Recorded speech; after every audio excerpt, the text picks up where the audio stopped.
Halo kawan-kawanku penonton film Adrenalin. Apa kabar untuk kalian semua?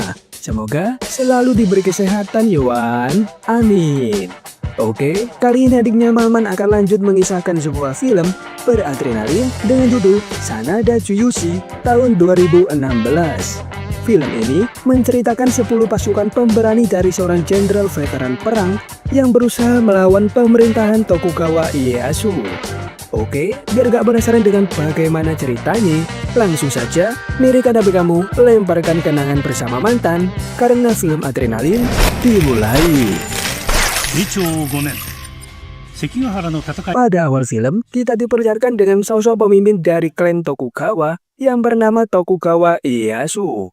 Pada saat itu, beliau sedang mempersiapkan rencana kampanye militer ke wilayah Kastil Osaka.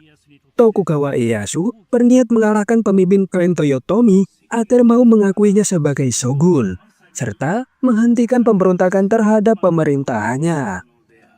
Kabar tentang penyerangan itu tentu saja membuat pihak Toyotomi merasa terancam. Maka dari itu, Hideyori sebagai seorang penerus klan Toyotomi sekaligus putra dari pasangan Hideyoshi Toyotomi dan Yododono, atau kita panggil saja Nyonya Yodo, mempercayakan semua permasalahan ini kepada salah satu jenderalnya yang bernama Sanada Yukimura. Karena Sanada adalah seorang veteran perang Sekigahara yang sangat terkenal. Meskipun pada saat itu mereka harus mengakui kehebatan klan Tokugawa beserta aliansi-aliansinya. Pada awalnya, Sanada Yukimura benar-benar bimbang saat akan menerima tugas tersebut. Karena pada saat itu samurai terbaik dari klan Toyotomi jumlahnya sudah semakin sedikit. Namun, seiring berjalannya waktu, Sanada mulai mendapatkan sebuah ide, yaitu merekrut beberapa pandit yang mempunyai latar belakang sebagai ninja untuk dijadikan pasukan. Usahanya itu ternyata bisa membuahkan hasil. Sanada mampu mengumpulkan 9 orang ninja serta samurai dari seluruh dataran Jepang, yang mana diantaranya adalah Sarutobi Sasuke, Kirigakure Saizo, Miyoshi Isan, Miyoshi Sekai, Kake Jusho, Mochiro Rokuro, Uno Rokuro, Yuri Kamanosuke, dan yang terakhir adalah Sanada Daisuke, yang merupakan anak kandung dari Sanada Yukimura. Dari sinilah ke-9 ninja serta samurai tersebut mulai dikenal dengan kelompok Sanada Tsuyoshi, atau 9 prajurit pemberani Sanada. Namun, perlu diketahui khusus untuk Sarutobi Sasuke dan Kirigakure Saizo, kedua orang ini adalah ninja paling kuat dan paling jenius dari semua anggota Sanada Tsuyoshi yang lain. Loyalitas dan totalitas mereka dalam melindungi klan Toyotomi telah dibuktikan pada saat mereka terlibat dalam rapat dewan militer yang diadakan oleh pemimpin klan Toyotomi. Pada saat itu, Tobi dan Saizo yang berada di atap ruangan membantu memberikan arahan kepada Yukimura yang sedang kebingungan. Pada saat dia dituntut untuk memberikan sebuah gagasan tentang strategi pertahanan. Dalam usulannya itu, Yukimura meminta izin kepada Hideyori untuk membangun kembali sebuah benteng di wilayah selatan. Karena benteng di sana diyakini paling lemah dan rawan. Terlebih, Yukimura juga yakin jika pasukan Tokugawa akan memulai serangan dari wilayah selatan. Tanpa diduga, usahanya itu dapat diterima oleh sebagian dewan militer, terutama Hideyori sebagai pemimpin klan Toyotomi. Maka dari itu, tanpa membuang banyak waktu, mereka pun akhirnya mulai membangun benteng di selatan.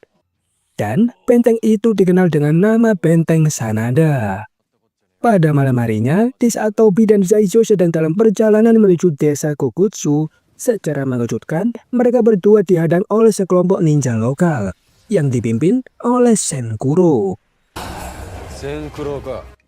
Dari sinilah baru diketahui asal-usul Tobi dan Saizo. Gimana ternyata mereka berdua merupakan bagian dari anggota ninja yang berasal dari desa Kokutsu. Tetapi, karena desa tersebut sudah tidak mempunyai tujuan yang jelas lagi, mereka berdua pun memutuskan untuk keluar dan membuka lembaran hidup baru sebagai seorang pengembara. Namun, karena keluarnya mereka dari desa itu, Tobi dan Saizo pun dianggap sebagai pengkhianat.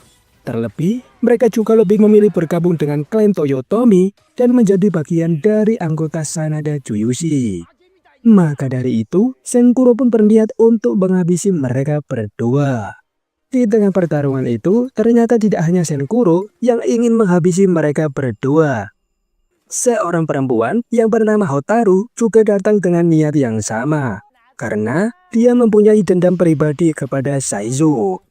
Oleh sebab itu, pertarungan antar ninja pun kembali berlanjut.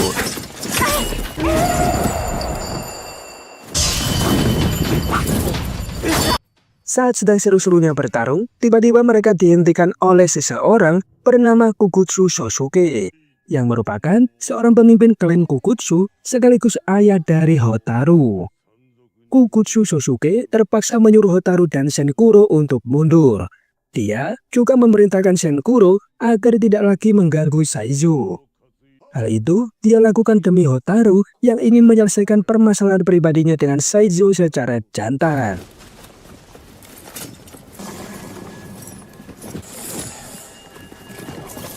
Pada keesokan harinya, saat semua orang tengah sibuk bekerja membangun benteng, tiba-tiba saja Miyoshi bersaudara datang dengan membawa seseorang yang mengaku-ngaku sebagai anggota Sanada Juyushi.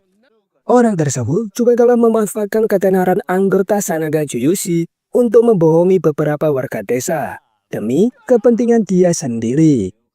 Dan orang tersebut bernama Nezu Jinpachi.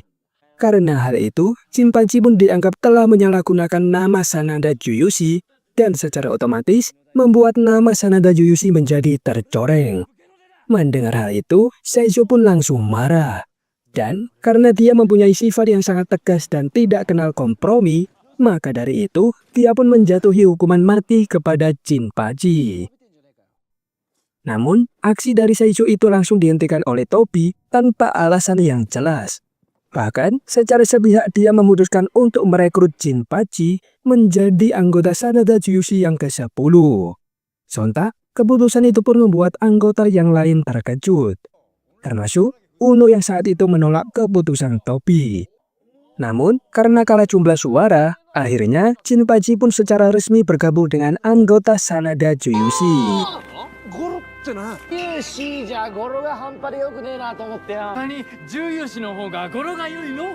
Singkat cerita, pada tanggal 11 Oktober tahun 1614, akhirnya momen yang selama ini ditunggu-tunggu telah tiba, di mana pasukan Tokugawa Ieyasu telah berada di wilayah Kastil Osaka, dan mereka berjumlah 200.000 pasukan lebih.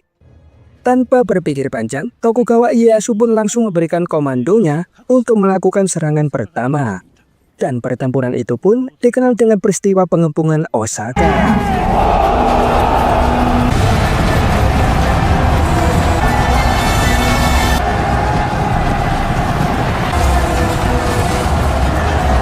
Tak main-main, Tokugawa mengerahkan seluruh prajurit terbaiknya untuk meluluhlantahkan Kastil Osaka. Penyerangan itu berawal di wilayah Benteng Sanada, di mana para anggota Sanada Juyushi berada saat ini. Kemudian, Tokugawa terlebih dahulu mengerahkan divisi senapan api untuk menjebol benteng tersebut. Namun, usaha mereka tak membuahkan hasil, karena benteng Sanada ternyata sangat kuat dan kokoh. Tidak kehabisan akal, para komandan dari klan Tokugawa segera menyiapkan kembali pasukan mereka. Dan kali ini, Tokugawa mengerahkan barisan infanterinya untuk menerobos masuk ke dalam benteng Sanada. Namun, lagi-lagi usaha tersebut kembali gagal, karena medan parit yang begitu curam membuat pasukan Tokugawa kesulitan untuk bergerak. Hal itu menandakan jika pasukan dari klan Toyotomi telah mempersiapkan pertempuran ini dengan sangat-sangat matang.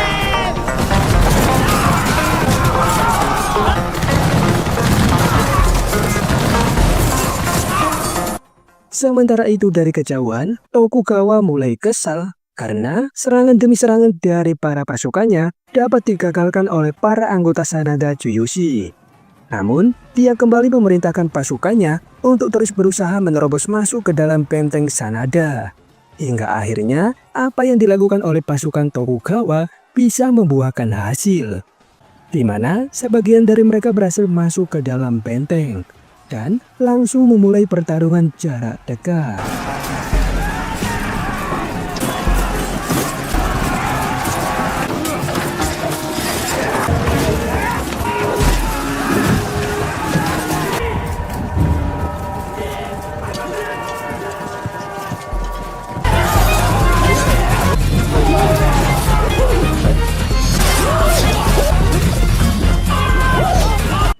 Di tengah pertarungan, Saizo dan yang lain fokus untuk mengalahkan para komandan dari klan Tokugawa dan membuat pasukan lawan yang melihatnya kabur melarikan diri.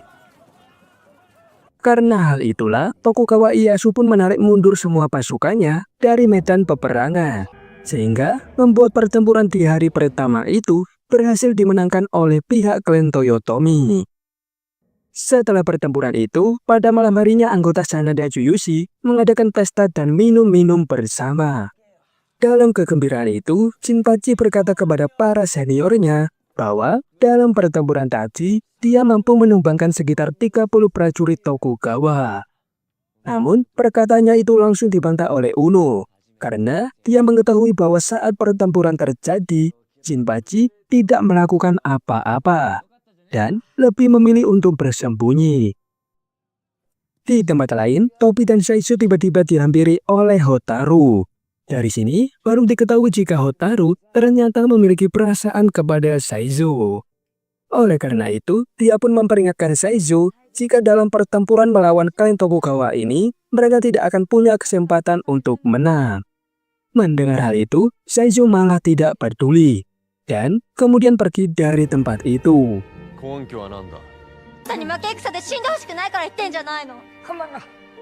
Pada keesokan harinya, Tokugawa Ieyasu kembali mencoba menyerang benteng Sanada.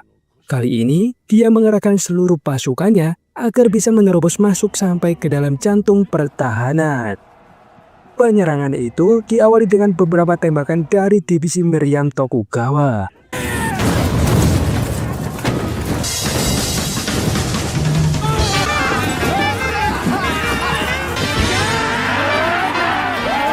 Akan tetapi, laki-laki anggota Sanada Juyushi menjadi sosok yang menakutkan, layaknya dewa kematian bagi pasukan Tokugawa. Karena mereka dapat dengan mudah mengalahkan divisi tersebut dan memukul mundur kembali pihak musuh.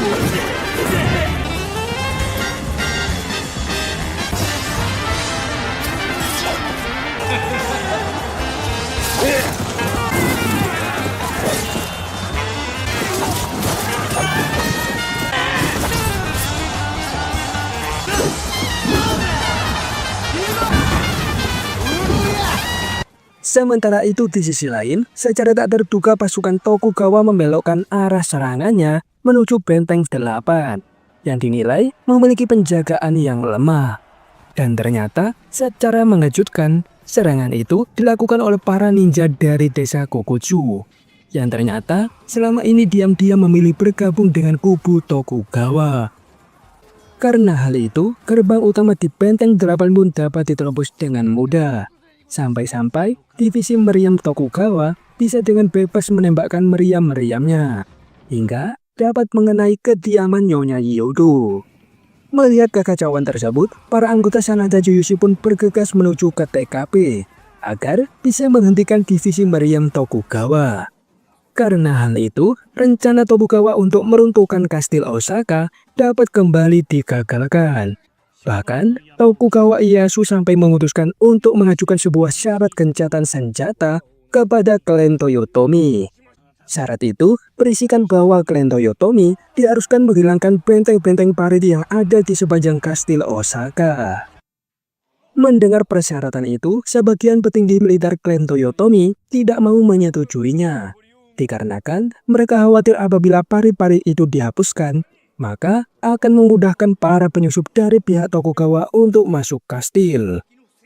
Namun, berbeda halnya dengan Nyonya Yodo, di mana dia malah yakin jika Tokugawa Ieyasu tidak akan melanggar janjinya. Karena hal itu, mereka pun terpaksa menerima persyaratan dari Tokugawa.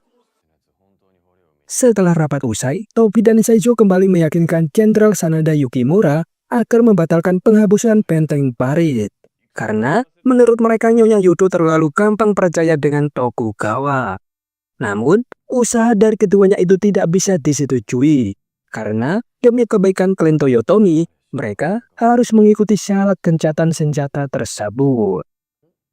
Setelah gagal membujuk Jenderal Sanada, Tobi dan Seiso kembali mendapat kabar dari Yuru Kamanosuke bahwa kejadian yang terjadi di gerbang 8 bukan disebabkan karena lemahnya benteng tersebut, melainkan karena sabotase dari seorang pengkhianat di dalam pasukan mereka sendiri. Sebab kejadian tersebut terjadi setelah Tobi melepaskan panah berasap yang seolah-olah menjadi simbol isyarat penyerangan. Mendengar hal itu, karena masuk akal Saizo pun mempercayai kabar tersebut. Namun, berbeda hanya dengan Tobi. Dia malah marah-marah karena Tobi percaya pasukannya tidak akan mungkin melakukan hal yang seperti itu. Atas sikap berlebihan tersebut, Saizo pun melampiaskan kekesalannya kepada Jinpachi. Dia lalu mengatakan alasan dibalik perekrutan Jinpachi adalah untuk dijadikan sebagai tumbal. Karena wajahnya sangat mirip dengan pemimpin klan Toyotomi, yaitu Hideyori. Singkat cerita, beberapa bulan kemudian pada awal tahun 1615, akhirnya semua prajurit dan pertahanan di benteng Osaka dilepas, termasuk pertahanan di benteng Sanada, yang dinilai sangat kuat dan kokoh. Karena semua itu, Hideyori pun merasa khawatir. Dan untuk berjaga-jaga apabila terjadi hal yang tidak diinginkan, dia akan melakukan seppuku, sesuai dengan prinsip samurai sejati. Seiring berjalannya waktu, pada bulan Mei tahun 1615, apa yang dikhawatirkan oleh semua orang ternyata benar-benar menjadi kenyataan, di mana Tokugawa Ieyasu benar-benar mengkhianati kesepakatan gencatan senjatanya. Karena dia mengklaim bahwa pihak Toyotomi telah melakukan pemberontakan terlebih dahulu. Maka dari itu, dia pun kembali menyerang benteng Osaka dengan mengerahkan 180.000 pasukan.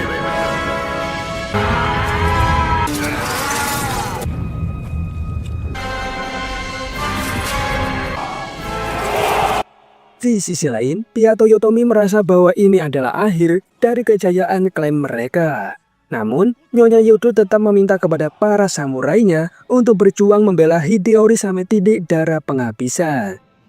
Dalam fase penyerangan kedua ini, Tokugawa telah mempersiapkan segalanya dengan sangat matang, di mana dia mengawali serangan ke benteng Domyoji sebagai basis kekuatan militer klan Toyotomi yang berpusat di wilayah Kawaji.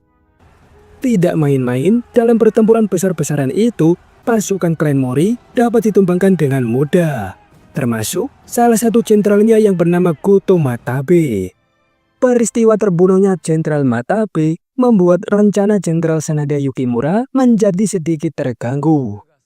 Oleh karena itu, pada malam harinya, Sanada Yukimura merubah strategi perang dengan menitik pusatkan semua anggota Sanada Juyushi di tengah-tengah pertempuran, agar mereka bisa langsung menargetkan sosok Tokugawa Ieyasu.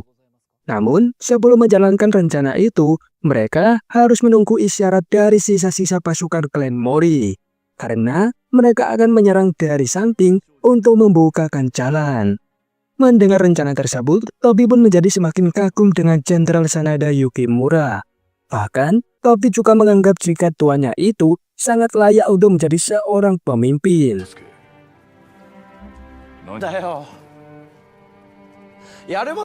Setelah pertemuan itu, kakek Juso yang pipis tiba-tiba dihampiri oleh Senkuro. Dari sini, baru diketahui jika Juso ternyata adalah dalang di balik penyerangan benteng 8. Namun, karena kini dia mulai kagum dengan Jenderal Sanada, Juso pun mengembalikan uang yang telah diberikan oleh Senkuro.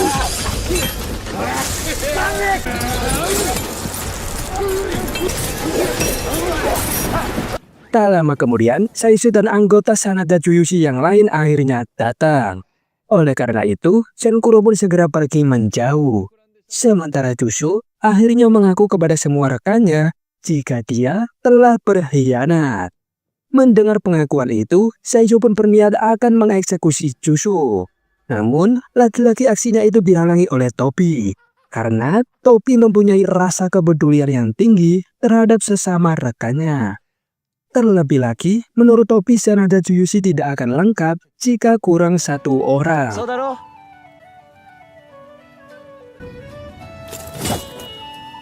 Pada keesokan harinya, pada tanggal 7 Mei, Tokugawa Ieyasu beserta pasukannya telah berada di wilayah Osaka dan akan menghadapi pasukan Toyotomi yang berjumlah 70.000 pasukan.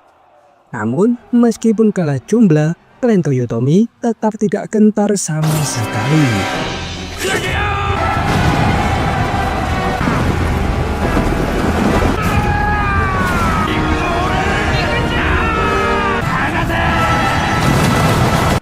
Dalam pertempuran kali ini, anggota Sanada Tsuyoshi benar-benar menunjukkan kekuatan mereka agar bisa menembus pertahanan lawan. Namun sayang, di tengah pertarungan itu Uno harus meninggoy karena melindungi Jenderal Sanada Yukimura dari serangan lawan. Melihat hal itu, anggota Sanada Tsuyoshi yang lain pun menjadi semakin mengganas. Apalagi ketika klan Mori berhasil membukakan jalan. Jenderal Sanada serta Daisuke pun langsung bergerak maju untuk pergi ke tempat Tokugawa.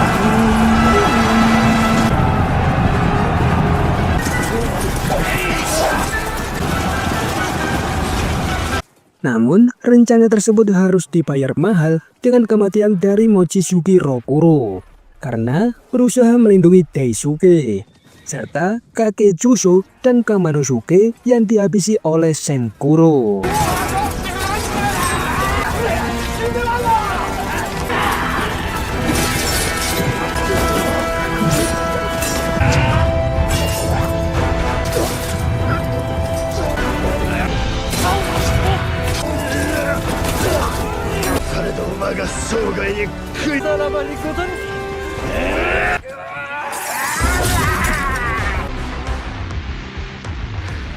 Melihat teman-temannya yang telah meninggoy, Saizo pun tak tinggal diam. Dia langsung menyerang Senkuro dengan sekuat tenaga.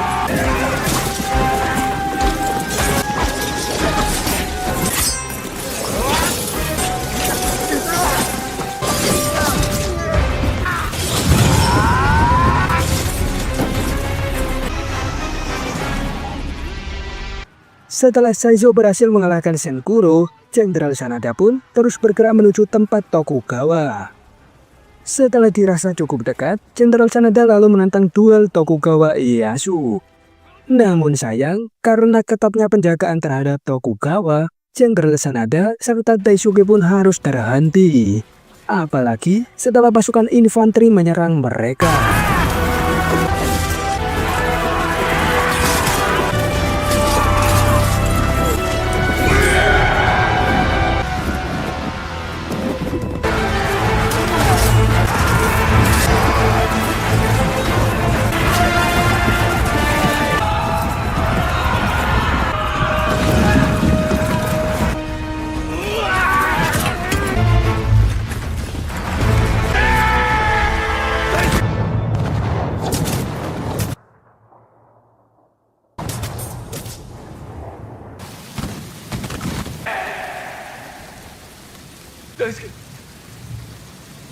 Tobi yang melihat kejadian itu jelas menjadi sangat emosi.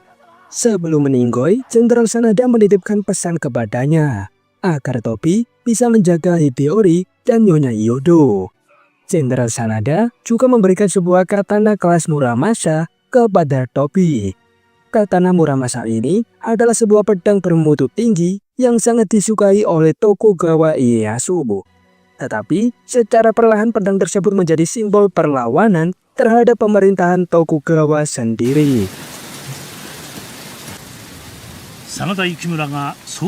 Setelah kematian Jenderal Sanada, kini tidak ada lagi seorang jenderal dari kubu klan Toyotomi yang mampu memimpin pasukan melawan Tokugawa.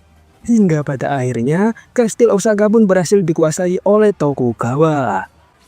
Para pejabat dan orang-orang yang sangat loyal terhadap Toyotomi kala itu dihabisi satu persatu oleh para jenderal klan Tokugawa.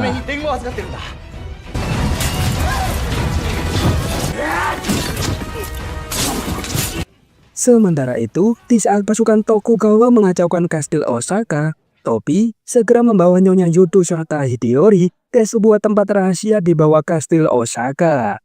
Namun, di sana malah terjadi perselisihan hebat antara Tobi dan Saizo.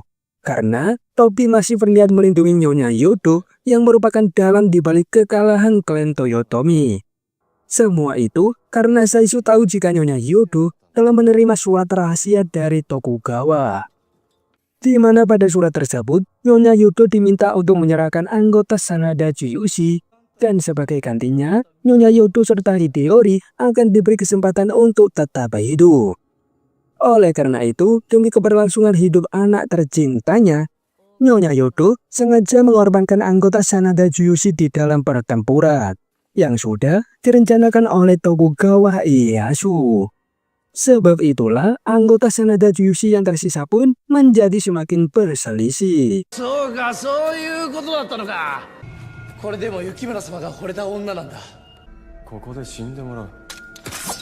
Di tengah keributan internal tersebut, datanglah seorang jenderal dari klan Tokugawa bersama kepala desa ninja Kokutsu.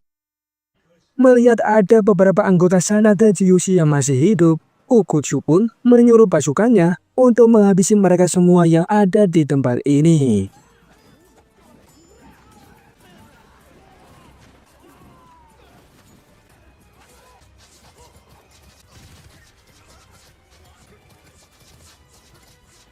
Di tengah pertempuran, datanglah Hotaru yang langsung menghentikan ayahnya. Hotaru juga meminta kepada ayahnya agar tidak ikut campur dalam urusan Sanada Juyushi. Oleh karena itu, Seiyu pun berniat melawan Tobi untuk menghabisi Nyonya Yudo serta Hideyori.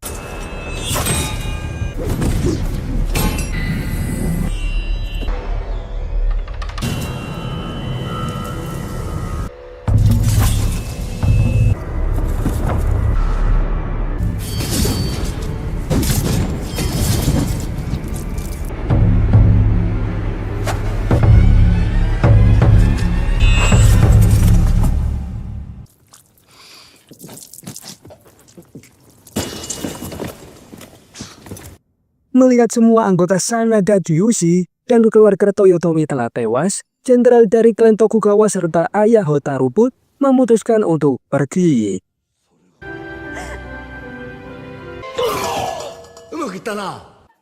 Setelah semuanya sudah aman, Tobi dan yang lain tiba-tiba kembali bangkit. Karena ternyata apa yang mereka lakukan sebelumnya hanyalah akting belaka. Agar pihak musuh menganggap jika kelompok Sanada Juyushi telah tiada dan keturunan Toyotomi telah berakhir. Strategi pengalihan itu ternyata direncanakan oleh Jinpachi karena dia sadar jika wajahnya sangat mirip dengan Hideyori sebagai satu-satunya keturunan Hideyoshi Toyotomi. Sementara itu Hideyori yang asli saat ini sedang tidak sadarkan diri di sebuah peti yang sudah disediakan oleh Saizo. Dan juga semua rencana ini tidak akan berhasil apabila Hotaru tidak membantu mereka. Untuk menghilangkan jejak, mereka semua berniat akan melanjutkan hidup di sebuah wilayah Satsuma yang mereka rasa akan jauh dari ancaman klan Tokugawa. Tetapi di antara rombongan itu, Nyonya Yudo lebih memilih untuk melakukan harakiri di dalam kastil guna menghormati semua orang yang telah tiada demi melindungi mereka.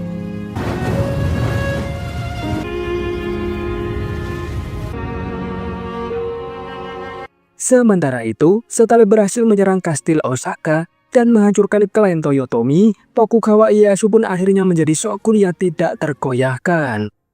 Karena hal itu, Tokugawa pun mampu mengubah periode Sengoku menjadi sebuah zaman yang dikenal dengan zaman Edo dan berhasil menyatukan dataran Jepang.